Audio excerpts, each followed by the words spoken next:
Welcome to the Master Your Millions podcast, the show all about your financial potential and leaving a legacy for future generations. Here are your hosts, Jason and Scott Henderson.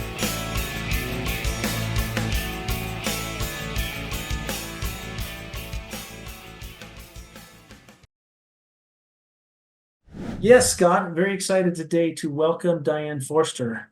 Diane and I met just a little while ago, and yet as I've researched a little bit about her and find out a little bit about her, very impressed. She has a very long history of success. She primarily works with women, help them reinvent themselves at any stage in life. And she's good at that for the fact that she did it herself. She has over 32 years in advertising and TV sales. She actually is an inventor, something that was sold on QVC and has sold a lot. She is known as a mindset and life coach for, like you said, primarily women. And one of the things she likes the most for women to do is to have their own TV show, which she does. She has her own TV show and recently has been launching her own TV network. So welcome to the podcast, Diane. I'm really glad to have you. Well, I'm so grateful to be here with you both. So it's so great to see you. Yes, we met a while ago, Jason. So I've been looking forward to this. Well, thank you very much. Tell me a little bit about, so we have some context, how it is that you have this long career in TV and advertising, and then you invent a product. Where did that come from? Well, that was it was a fluke, it wasn't anything intentional. I was in the kitchen one day making deviled eggs for a family holiday. And at the time, and I still do, but at the time I love to cook and bake and entertain. And I think food should look as good as it tastes. And I was in charge of the deviled eggs. So I had them cooked, I had them prepped, I used my cookie gun, decorator to pipe in the yolk, and they were gorgeous. And all they needed was that last finishing touch of paprika. And so I went to put the paprika on them, and too much spice shot out of the container and it ruined the dish. There was like paprika everywhere. And in my mind, I thought, if there was just a sifting spoon that had a long handle and a tiny little sifting bowl with a tapping edge on it where I could just stick it in the spice jar or the bag and then just tap it where I wanted to go, what a great finishing tool that would be. So I set out on this quest to find it. And I couldn't. And this voice whispered in my ear, Diane, you need to create it. And so I was out to dinner with friends a couple of weeks later. And I said, you know what? I came up with this idea for a kitchen product. Do you know anyone in that industry? And they did. They knew someone who made products for Pampered Chef, which is a very large, kitchen gadget company, and introduced me to him. And I told him what my idea was and what I was thinking. And he desperately tried to talk me out of it. He said, this is such a cutthroat industry. Like, it's not nice. You seem like a nice lady. Do you want to do this? And my mantra was, I just want to see where this goes.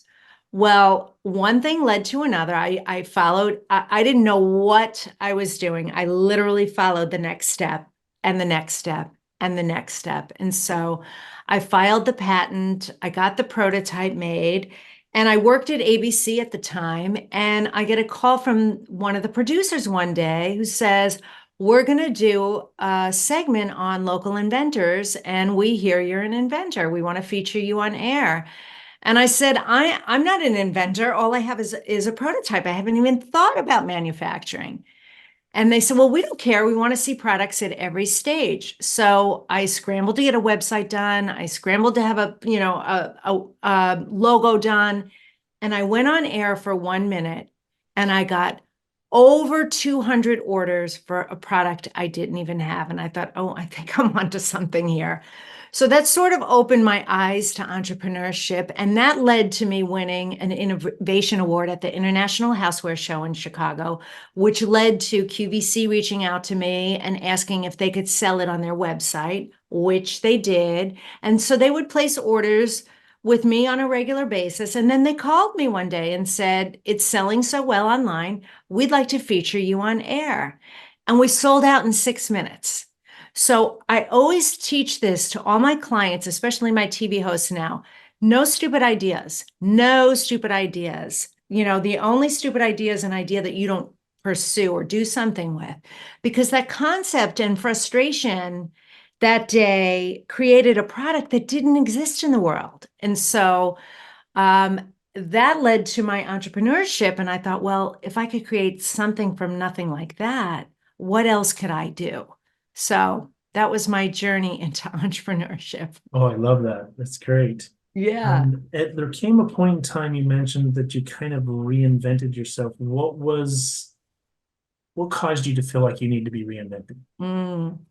Well, shockingly enough, because I'm a big personality, I seem like I got it all together at the time. If you knew me, 12, 13, 14 years ago, I was looked like I had a have it all life in terms of I was married, I was raising my twins, we had a beautiful home, we had the dogs, we had the cars, I had the great job at ABC. I have it all life. And yet I was miserable inside. The marriage wasn't good, I wasn't happy, and it led to a suicide attempt. And just like the voice told me to make the Spifter in the bathroom with the pills that day, I had this force knock the pills out of my hands and say, "You're not ending your life this way, Diane. You need to go get help so you can tell your story and you can help others." And I just threw my hands in the air and I said, "Well, you need to show me the way." And it led me down this path of getting help. I reached out to a therapist the next day and said, I'm changing my life. I need help. And that was sort of the start of my awakening and asking the big questions. Honestly, what is this? What's this all about? Why am I here? What's this for? What's my purpose? And I started really tuning into my intuition and getting the downloads of what it was all about. And I just had made a lot of changes in my life, knew that something was calling me. I didn't know what it was, but it was like this pull, like, no, there's more. No, there's more. There's more. And I just woke up one day with a poem in my head called I Have Today. And when I finished writing down that poem, of the many things I was writing, I was journaling, I was meditating. But that day in August of 2013, which was 2 years after my bathroom moment, I looked at it and I said, this is way more than a poem. This is a movement.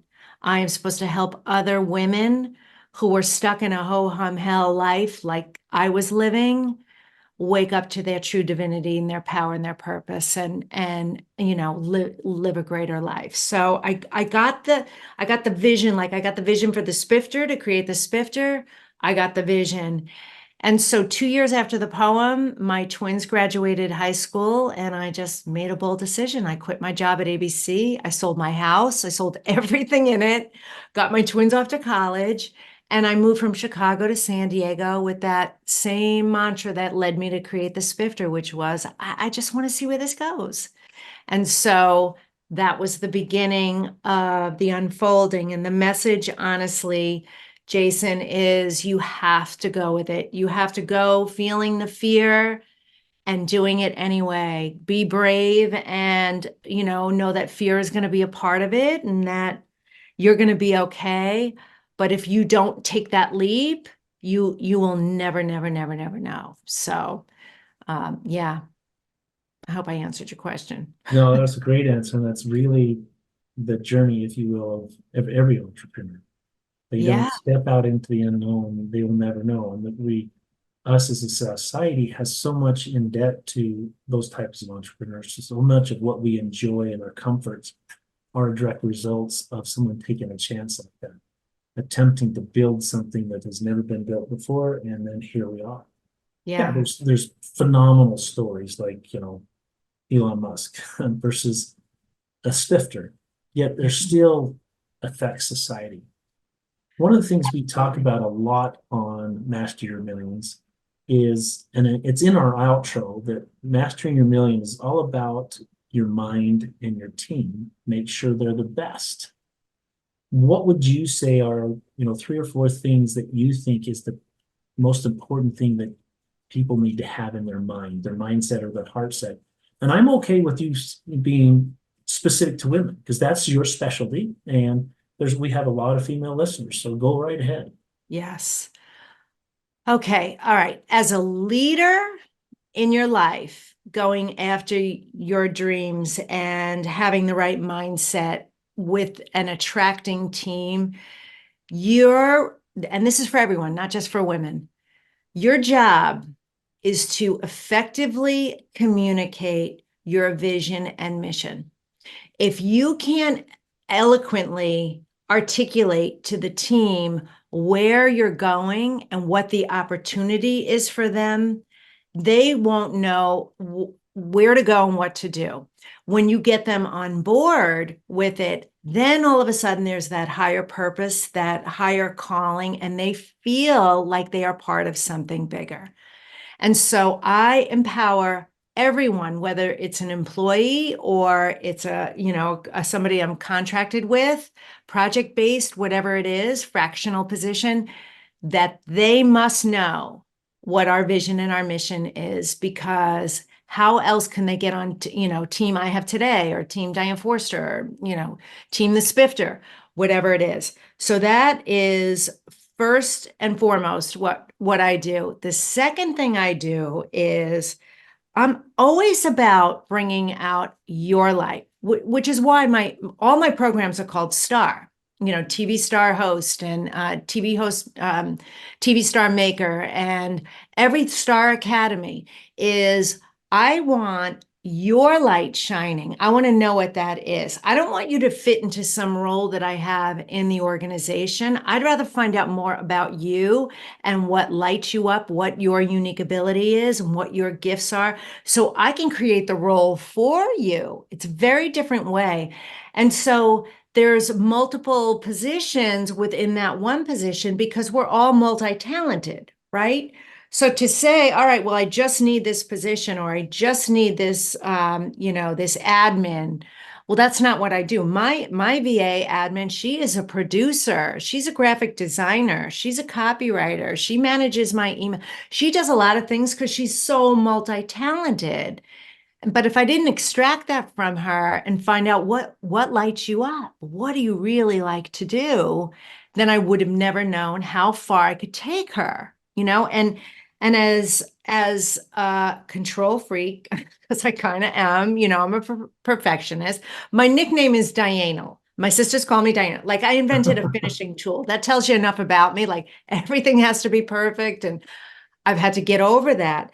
But as somebody like that, I've got to be able to relinquish the power to my team, so I'm not stuck doing the things that they should be. They're better skilled at doing. I should not be doing them. I need to stay in my zone of genius as the leader of the company. So you're like, in the event I understood you right, that you need to own up 100% your responsibility to communicate to the others what you want them to do. Yes, that's the mindset, that I'm ultimately responsible. And since I heard you, I think you're saying, well, I'm 100% responsible. I'm going to communicate it so clearly to person X what I want them to do, for the fact their strength is not my strength. And so I'm collaborating my weaknesses, right? However, that's completely impossible without communication. So I guess, whether it's communication or 100% ownership of what needs to happen, that's really cool. Is there something else about mindset that you'd say is necessary for an entrepreneur? Well, I'm very blessed to be a mindset coach as well. I've done so much work. I've invested so much in myself, my own personal development, my own education, in a lot of areas of business, and a lot in mindset. And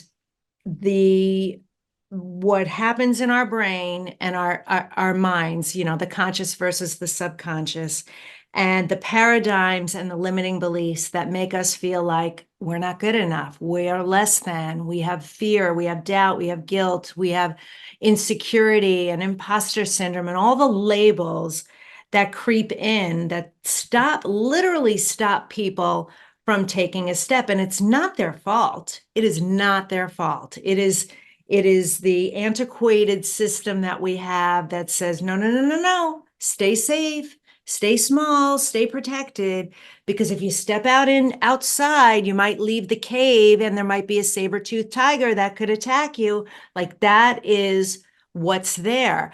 Be able to address it immediately, work on it constantly. I work on my mindset every day. Tony Robbins does, Oprah Winfrey does. Like, you need to work on it every day, but be able to have those tools and resources to say, yeah, I can. There's nothing I can't do. I am enough.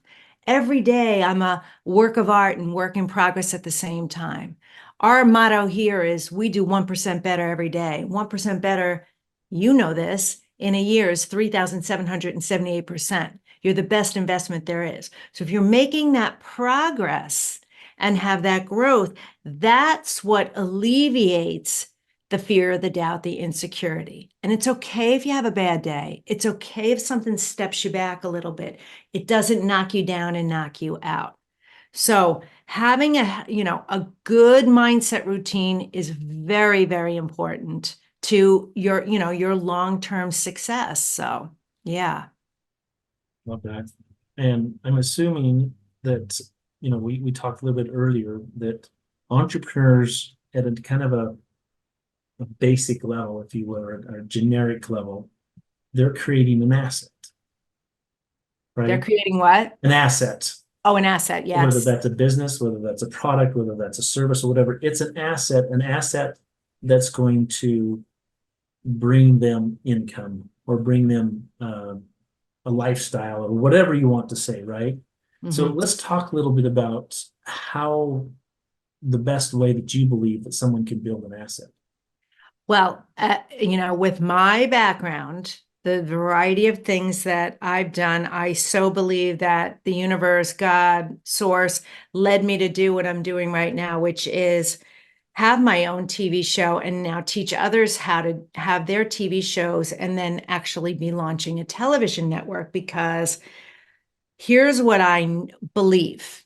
What I believe is television is the number one most respected media there is. It just is. It's not influencer marketing. It's not YouTube. It's not even podcasting, which is great. There's this higher level. When you have a television show, what makes, why TV? What makes television different? Well, what makes it different is the format. It's structured in a different way.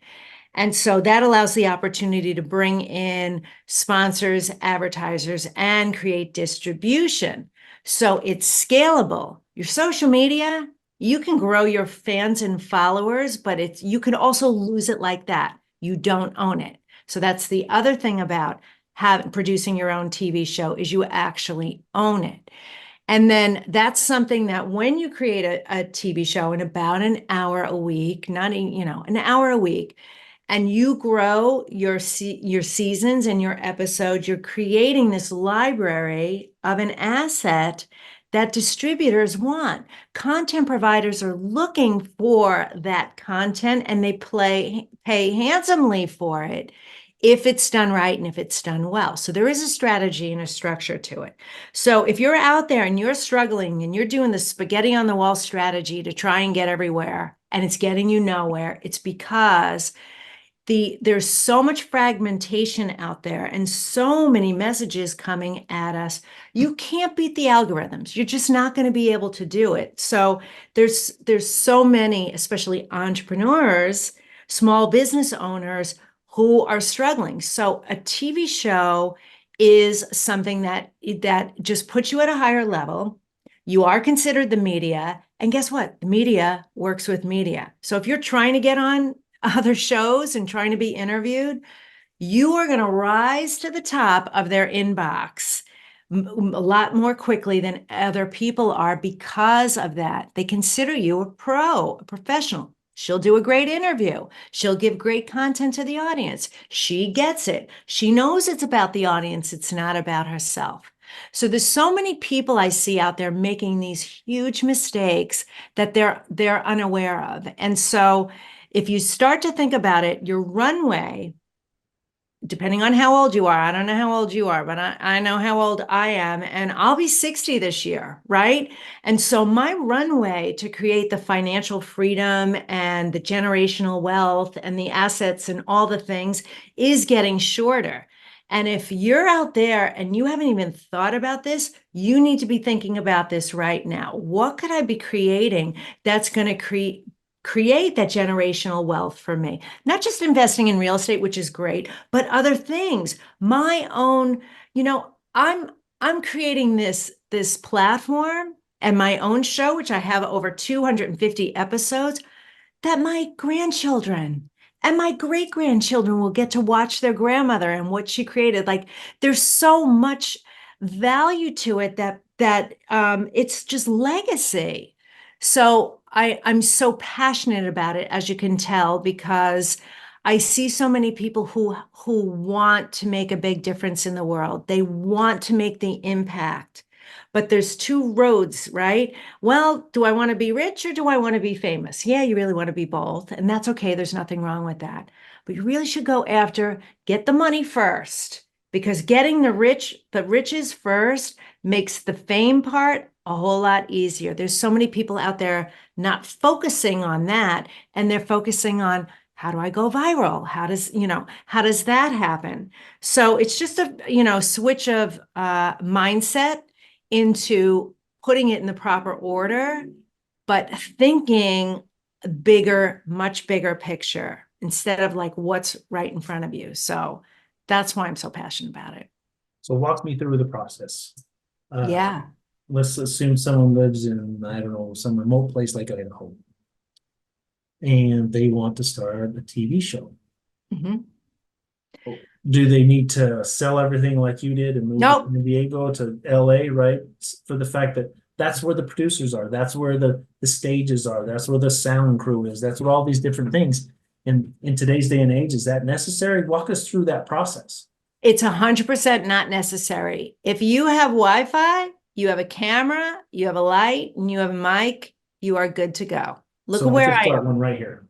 Right where you are. Thank you to the lockdown, the whole landscape changed. Now, I don't know if you're up to current events, but there's a lot of stuff happening in Hollywood, and people aren't accepting it anymore. There's this where there's a leveling of the playing field. Okay. So what do consumers and viewers and listeners want?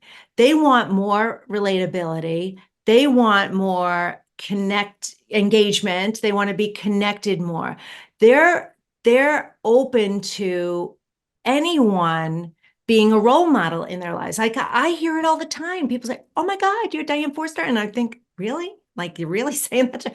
But I understand what it is, because if you think about the higher level, they don't think that's ever achievable or reachable, right? So the pandemic leveled the playing field quite a bit. So streaming, OTT, the over the top industry is huge. There are so many streaming platforms out there, not just Netflix and Hulu and beyond that, there's even more. And people are seeking that. So you can create a show. This is how I teach it. Create a show, whether it's a 30-minute show or an hour show. And what we do is my STAR method. Okay, so STAR, S in STAR, is strategy. We have to figure out what makes you unique, your unique ability. Everything, your entire life, the awards you won, the things you're really good at, the things that you do that time loses all meaning, the questions that people ask you about all the time, the things you would do and not even get paid for it, those types of things. What are those things? Then we drill it down to your top 5-star qualities, like your secret sauce. Then we come up with what I call your core anchor. And that is that thing that you are going to be known for, your true expertise. Now, from that, we create your anchor, which is your TV show. Well, that TV show, then also the 4 anchors are, there's the TV show, there's Google, there's your website, there's social media. right? So if somebody hears your name or hears anything about you, what are they going to do? They're going to Google you, they're going to search you. So when you have that all working together, then all in between that TV show, you pull the audio off of that, there's your podcast. You have it transcribed, there's your blog. You take news pegs from that. There's articles, news pegs for the media, a book in there, your signature speech, online courses or memberships. There's so many things you could do with that one asset that's an hour a week, that's considered like the Rolex versus the Timex. There's so many things that you could do. So what a person sitting in Idaho or Montana or New York or anywhere who's thinking, I can't do this. Oh, yes, you can. You have everything you need. You need two things. You need the right strategy and the right structure. And then, so from there, after we figure out the strategy, well, then we go into the tactics and then the action and then the results. So that's what I teach everybody to do. So we take it from a very smart, strategic business and entertainment side, but we're building an asset and we're building a business at the same exact time. So first we build your brand, then we build your business, then we build your TV show. And so the problem that happened in Hollywood was the talent doesn't own their content. So they are fighting for pennies on the dollar because they don't own their content. When you work with me, you learn how to self-produce. So you do own it. You do get to control it. And then you can go out and do distribution deals and make money that way. And there's a variety of ways that you could do that. But 100% of the control is yours. It's yours. It's really powerful. So what I do with my stars, when they hear this, they go, I could do this. I could do this. Instead of spending an hour trying to figure out how to do a TikTok video, coming up with content and posting them and doing all the bells and whistles, or an Instagram post. And I'm not saying those things aren't important. They are important. But your TV show could be doing all of that for you instead of you doing it. And then there's congruency in your brand all the way through. So, how much time do you want to waste in your life trying to figure this out? When you create long form content, you actually build that relationship, the know, like, and trust factor with your audience, with your viewers. So anyone can do it. You did a jargon there, long form content. That's the TV show. Yep. Okay. Yes. And so this interview has been awesome. However, we have run up against our time limit, so we are going to cut off right here. Thank you so much, Diane, and everyone that's listening. Please join us for part 2 next week. Thanks for listening to Master Your Millions with Jason and Scott Henderson. Check the show notes for any links or contact information about today's guest. Make sure to follow the show so you don't miss any future episodes.